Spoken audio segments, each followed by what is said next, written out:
On my video safari this week, I could see that some birds are itching to fly south while others have already gone. I followed the Rock River from Janesville to Fort Atkinson and Lake Koshkonong, where the wind was working up some waves and shorebirds were foraging in calmer water. Last spring in Fort Atkinson, I filmed some playful purple martins, and I'm happy to report that the Weather Channel is going to air that video nationally.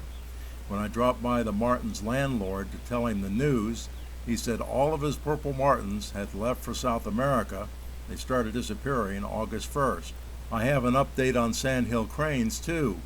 Virtually all the ones I filmed this summer were pairs, but driving past a Fort Atkinson farm field this week, I counted more than 100 of them, with more flying in every 5 minutes. They too are getting ready to fly south. They traveled in large groups to Florida.